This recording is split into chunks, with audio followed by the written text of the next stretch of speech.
think our biggest question right now with the Cowboys is, do you see enough quality on tape that they could maybe get a couple of wins while Dak Prescott is out? How bad is it after scoring just 3 points against Tampa roster-wide?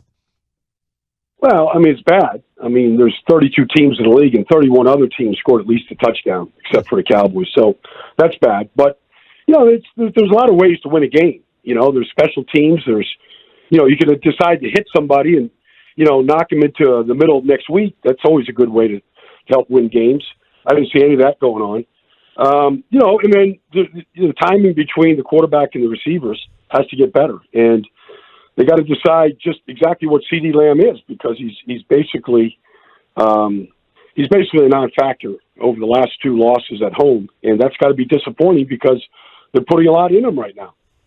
Yeah, Baldy, I want to follow up on that because you had an excellent breakdown regarding CeeDee Lamb earlier, and Cowboys Twitter is loving it, and they're talking about it. And I wonder, what do you think Kellen Moore and the Cowboys should do to help CeeDee Lamb, similar to what we've seen Kevin O'Connell do week 1 with Justin Jefferson and how Sean McVay's used Cooper Kupp? We've tried to talk about this when it comes to getting CeeDee Lamb in motion and maybe some of the bunch sets. When you watch him versus studying some of the other number 1 receivers, what are you seeing and what do you think the Cowboys should do to try and help CeeDee?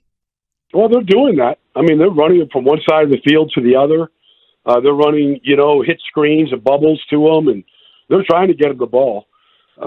He's got Carlton Davis didn't have any fear about him. It wasn't like they were trying to double him or anything when he was manned up. Their zones take care of a lot of things, and when they're in zone, the ball's got to come out quicker than what it does, so that they're not defending these passes, in the zone windows right there. And so, I think some of it is a quarterback, some of it is the receiver in man coverage, just getting separation and winning the route. It's hard to be a number 1 receiver if you can't, beat man coverage in this business. And I would say that was a little bit of a problem the other day. That's why he's pushing off against Carlton Davis or against Antoine Winfield. You can't push off in this league. I mean, this isn't Michael Irvin's football anymore. They're going to flag that. I'm not saying Michael pushed off at all, but, at least you could be a little bit more coy about it the way Michael was. But, you just got to become a better professional about playing that position. Brian, do you think it's the separation or his catch radius that's the biggest problem with him right now? Well, look, he's not a big guy. We all know that. And so those guys got to win with suddenness and quickness. And we see that from a number of guys that aren't, big. I mean, you look at Stephon Diggs and you look what he can do in his route running and the way he separates, the way, he just strikes like a cobra coming back to the ball. I mean, I'm not comparing him to Stephon, but that's what the Cowboys want him to be. And so, some of that, he's not going to get any taller. He's probably not going to get any bigger. His arms aren't going to get any longer. So you got to win with your feet. You got to win with your moves, and you got to get better at it. What about Tyler Smith, Baldy? How'd you feel like the rookie left tackle played? He was okay. I mean, look, you lose your left guard early in the game. That's not going to help anything when you're trying to build some continuity. Shaq Barrett didn't have his way with him out there. They had time to throw it. I mean, he was fine. He wasn't, the issue. They ran the ball a couple of times pretty good. That's not the issue right now. It wasn't in that game. I mean, the passing game was dreadful. And so that's got to get better, regardless of who's playing left tackle. I mean, if Tyron Smith was out there, would that have been better in the passing game than what they showed the other night? I don't know that it would have. Brian Baldinger here with us. Would you have run the ball a lot more? Zeke was getting over 5 yards a carry. Yeah, Zeke ran the ball good. They had some good runs in there. And so, at some point they said, to heck with it. We're just going to compress the line of scrimmage. 1st and 10 down there deep in their own zone. They put 9 guys right in the box. I was running into a brick wall. There's Carlton Davis on CeeDee Lamb out there. You'd love to just check it and go, let me take my shot with my number 1 wide receiver against their corner with nobody else out there. And we could win because you shouldn't run into that wall. You got to get out of that play, and Tony Pollard goes for no gain. So, it helps. The passing game is going to help the running game. But, yes, I mean, Zeke ran hard, and he had some good runs in there. One of the big decisions, and there'll be a spotlight on it this week with playing the Bengals and Lyle Collins, but they move on from Collins. They have Terrence Steele out there at right tackle. Can this guy be like a viable starting right tackle for his career? How much of an uphill battle is he facing? Well, Lyle Collins wasn't very good on Sunday against T.J. Watt. I'll just tell you that. But, Terrence Steele has been – it's just the difference. Like, he's been the backup, and he's been a good backup for him. Swing tackle, left side, right side, played them both. And he's, free agent, tough kid out of Texas Tech. And that's about what you can expect is here's a tough kid that has really studied the game, really worked on his fundamentals. But you're not going to get an elite player probably. You're not going to get a Pro Bowl player at that position with him, but you're going to get a guy that's pretty good at his job and probably good enough to win with if everything around him is good. It's not like Zach Martin's in there and every single play goes behind Zach Martin. Like, you're not going to get that. But you could get a good, solid football player out of him. Baldy, okay, talking about a guy that was a Pro Bowl player is Jason Peters. And is the thought of even thinking about playing him at right tackle an option to you, or do you use him as the left tackle and then move Smith over to the right side? Is there a preference for you of how to handle that? Well, it's not an option. Jason Peters has been in this league for 18 years. He has never taken one snap at right tackle.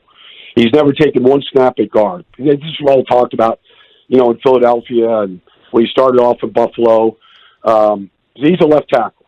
And what you're going to get from Jason when when they're ready is you can get some really explosive plays out of Jason. You're just not going to get it consistently. And look, the feet and the legs don't move real well when you're 40. It just doesn't. But you're going to see some highlight type plays. I mean, I know when he goes in there, he can still knock people off the ball. But can he do it consistently? Can he stay on the field? Because that's been a problem with Jason is, just nagging injuries that happen to anybody that plays the game as long as Jason has. He's probably a Hall of Fame player, and he's on the very end of it. So, it's a new system. It's a new offense. He did that in Chicago last year. He lined up for 15 games. He gave him everything he had. That's what you're going to get from Jason. But it's not going to be consistent play-to-play, series-to-series, week-to-week. You just can't expect that from him right now. So if the Cowboys are to start Jason Peters at left tackle when he's ready to go, what would you say is the best plan moving forward with Tyler Smith? Is it to kick him inside the left guard with Connor McGovern out, or is it to play him at right tackle? No, Tyler Smith was left guard all preseason. That was the position. When Tyron Smith comes back, whenever that is, if he comes back, he's going back to left guard. Tyler Smith can be the future at left tackle. I mean, look, Jonathan Ogden is in the Hall of Fame. But Jonathan Ogden's first year was at left guard. I could go through a list of a lot of really good offensive tackles in his business. They played left guard the first year just to get him on the field. And I believe that's a good thing. And I think it's good for Tyler. Get him out there and playing. He doesn't have to go up against the elite guys on the edge every week where it can be a real handful and it can be dispiriting at times. But I wouldn't have any problem putting Jason out there, get what you can out of him, and putting Tyler Smith in at left guard.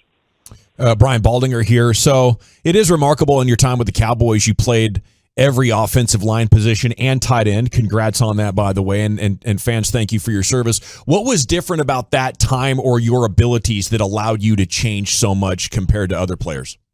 Well, that was my role. I wasn't good enough to be a starter, so that was my role there. And it became that role in Philadelphia. And when I came to Philly, everybody prefers. When I went to Indianapolis, I was the starting guard. It was a little easier, but then we had an injury at center. I went to center. I mean, it's good. It kept me around for a long time, having the versatility.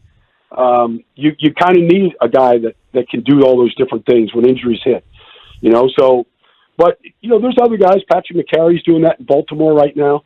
There's certain guys that have the ability to do that, and it's a luxury for a lot of teams. Isaac Seumalo in Philadelphia can play every single position on the line. He has played tight end as well. So there's certain guys in the league that, mentally it's not an overload. They prepare for it. They get work at all the different positions. And, and when your number's called, be ready to play. That's kind of how you stick around this business. Baldy, what else stuck out to you around the NFL Week 1? Just anything from all your breakdowns, all the stuff you've been watching, all the different teams. Did anything stand out to you or pique your interest at all? Well, you play a game in a monsoon the way the Bears did against the 49ers. The 49ers are better at almost every single position on the field, and they lost. Mm-hmm. Because the rain was a factor, But the coach had a really good game plan in the rain. They ran it 37 times. They threw it 17. I mean, when it was 3rd and 11, they ran it. 3rd and 7, they ran it. As long as the game was close, they weren't going to turn the ball over. You know, they threw one interception, but other than that, they really did a great job of taking care of the football, and they made 2 or 3 plays in the passing game that won the game for them. It was a great opening day for Matt Eberflus. It was a great day for, I'm just, watching what Brian Dable did with a minimum of talent was amazing. I mean, I've never seen Derrick Henry go for less than 4 yards a carry in a game. Mm-hmm. I saw Tay Crowder flip him upside down. Like, they just hit the Titans. Like, it's refreshing to see that hitting and contact and being physical still wins games for you. And so, to me, there was some really great job, great work done by some of these young coaches. Kevin O'Connell in Minnesota, winning that game. So it was a great debut for a lot of first-year head coaches. And then there was Nathaniel Hackett. Which is really mystifying because Nathaniel's a smart guy, but you just don't take the ball out of that quarterback's hands on 4th and 5. You just don't. I don't care how far the guy can kick. Nobody's making, the percentages of kicking a 64-yarder are less than 5%.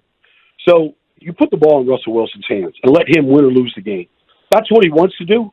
And if it ever happens again like that, I can guarantee you, Russell Wilson's not looking to the sideline. He's calling timeout. He's calling the play. He's telling the team what the play is, and he's going to go run it. Like, he's not going to let that happen again. I love it. How about the story of Connor Williams going to Miami, the former Cowboys left guard, highest-rated center in the league, highest-rated O-lineman in that game? Did the Cowboys misevaluate? How's this happen? Well, I don't remember him playing that center, to be honest with you. Like, I don't remember him playing center at Texas. But, this Mike McDaniel, like, he had a plan. Like, I kind of scratched my head because I thought Connor struggled at left guard all the way to the final game against the 49ers. But, he had a plan. He wanted a bigger center, and Connor's a bigger guy, and they felt like he could do it. And really, from the moment they signed him, he's played nothing else but center. How much better is this NFC East with every team but the Cowboys getting a victory there in Week 1? Well, I mean, it's early. It's really early, and so a lot of things can happen. But it was, if you're a Washington fan, to see, Jahan Dotson and Terry McLaurin, and some of these guys, shake loose and get in the end zone like that, it's really refreshing. And to see what Brian Dable did as a coach, and they did it without their 2 starting outside linebackers and 3 rookies starting on the offensive line, and to see Saquon get loose and play like he did, I mean, it should send shockwaves to the NFC East because we haven't seen Saquon play like that since his rookie year. Baldy, I love getting NFL linemen, especially your food takes as well. It's a big day. It's National Double Cheeseburger Day. Where is your go-to place if you're getting a hankering for a cheeseburger? Oh, I mean, right in my backyard. I mean, nobody's going to cook the double-decker cheeseburgers better than me. Gas grill, fresh meat, and a whole bunch of cheese. Like, it's not going to get any better than it does in my backyard. I know that's right. Are you a meat and cheese only guy, Baldy, or how would you describe the perfect cheeseburger? Well, look, I mean, there's certain things. On hamburgers, you only put ketchup. No mustard on a hamburger. All right? American cheese only. There's no need to get fancy. And then make sure that it's bloody red in the middle. And then if you want to throw a bunch of lettuce and tomato and onions on it, then just pile it on. If you want to throw, a pound of bacon on top of it, that's a good choice too. So just make sure that it takes every bit of your jaws to open to get your mouth around it. How about the drip of that the Sunny Side Up egg on there though, Baldy? I mean, come on. Oh yeah, I mean, look, I don't disagree with that. I mean, the more you can pile on there, the better.